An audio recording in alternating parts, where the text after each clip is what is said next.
All right, and we are back here on the GSMC Football Podcast. And for the fourth part of the show, we're going to talk about Jordan Love and the Green Bay Packers. Jordan Love, some comments that he made recently about the Packers wide receiver situation and why they don't necessarily need a number one wide receiver. So, this is what he had to say. I think you don't have to have a number one receiver. I think it works out well when you could spread the ball out and you got different guys making different plays and you could put them in different areas. I think it puts a lot more stress on the defense and the calls that they can get in. So I think in the long run it helps us not having a number one guy, a true number one guy, but I think all those guys can step up and be the one on any given day.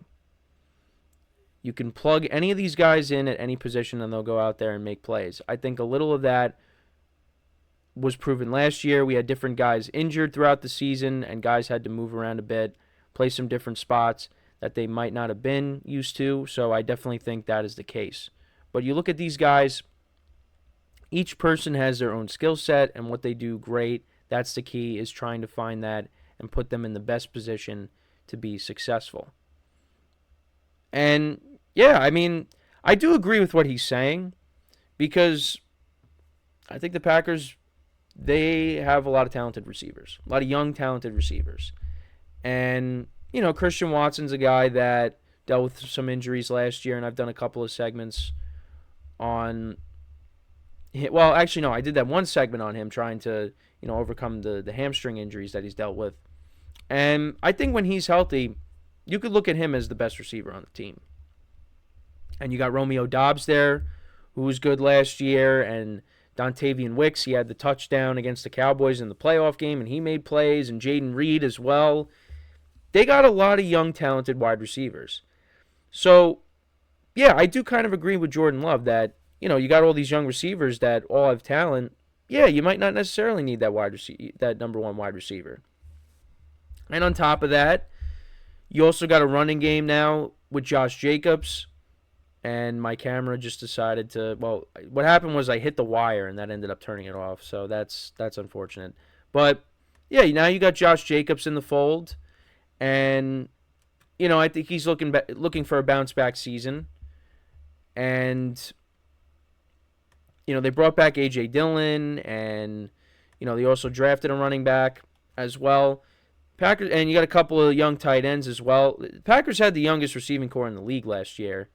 And like I've been saying, I expect them to take an even bigger jump in year two with all of them together. I mean, you hear the coaches and Jordan Love talking about it, how they, you know, last year you're learning the offense. It's everybody's trying to get used to each other. Now it's, well, we're past that stage now. Now we're ready to rock and roll. And in year two now, with all these guys together, the Packers are going to be good. Once again, in my opinion. And you're hoping that they could all stay healthy, all the receivers. And Jordan Love can go out there and have another solid year. And he made a big jump from how he was playing in the middle of the season to how he ended up finishing. He was playing like one of the best quarterbacks in the NFL. And they ended up winning a playoff game in Dallas, which I didn't expect them to win that. But give them credit.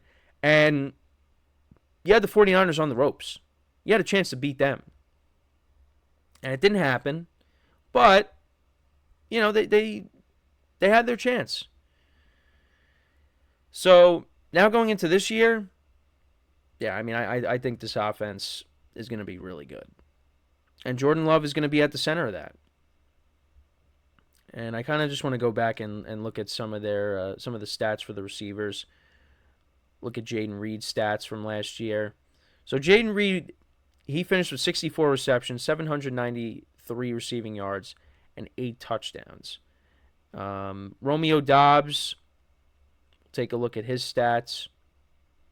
So he had 59 receptions for 674 receiving yards and 8 touchdowns as well. Dontavian Wicks last year, he had 581 yards and 4 touchdowns. And Christian Watson, we went over his stats the other day. But In 2023, he had 5 touchdowns. He had 422 receiving yards. 5 touchdowns, 422 receiving yards. 422 receiving yards. Sorry, couldn't even spit it out. But yeah, I mean, I think this team's going to be good. And you got all these young receivers on these contracts, and they're looking to pay Jordan Love. And we'll see when that eventually does happen. But yeah, I mean, it's going to be fun to watch this offense. Now they're past the first stage. Now now it's just, it's only up from here. So, and now you got, like I said, you got Josh Jacobs in the fold. So, yeah, I mean, I'm excited for what this offense can do. And, yeah, we'll see how it goes.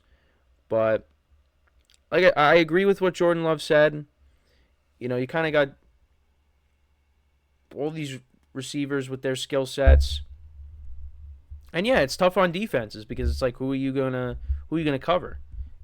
Well, I mean, again, you look at these receivers. I mean, they're not. I wouldn't say Dontavian Wicks is a household name. I mean, if you're a hardcore football fan, you know who Dontavian Wicks is. But if you're a casual, you probably don't know who he is. I mean, I don't think I don't look at these guys as like top 10 receivers. I think the best one is Christian Watson, but I don't think they're top 10, top 15. I mean, but they're all good. But yeah, I mean, I'm not gonna do my receiver rankings here, but yeah, I think they're all good receivers, and they proved that last year. But they're not like elite wide receivers. But yeah, I mean, Jordan Love has a great rapport with them that he's going to spread the ball around. So yeah, it's kind of tough on defenses where it's like, all right, who do we have to focus on? Who do you got to take out of the game? And they could also run the football with Josh Jacobs. So, yeah, it's going to be interesting. But I think, the Packers, they're going to take another step forward with this young team. And, they're going to push the Lions for the division. And I'm excited to see what they can accomplish this year. With Jordan Love, with the young receivers. And, the Packer fans are hoping that the defense will be better because they were calling for Joe Barry's job and they finally let him go, which I thought was interesting that it happened after the playoffs. I thought it was going to happen you would think it would have happened within the season, but that ended up not being the case. They let him go once the Packers season was over. But yeah, no, the Packers are a team that is going to be really good in 2024. And Jordan Love is going to make another jump forward in his career. But yeah, let me know what you guys think about the Packers. How do you see their receivers performing? How do you see Jordan Love performing? Who do you think will finish with the most receiving yards out of the top 4 receivers?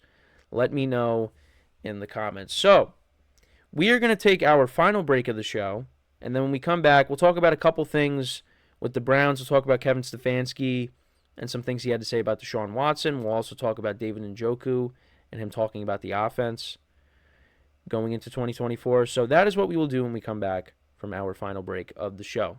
So for one final time today, stick around, and we'll be right back here on the GSMC Football Podcast.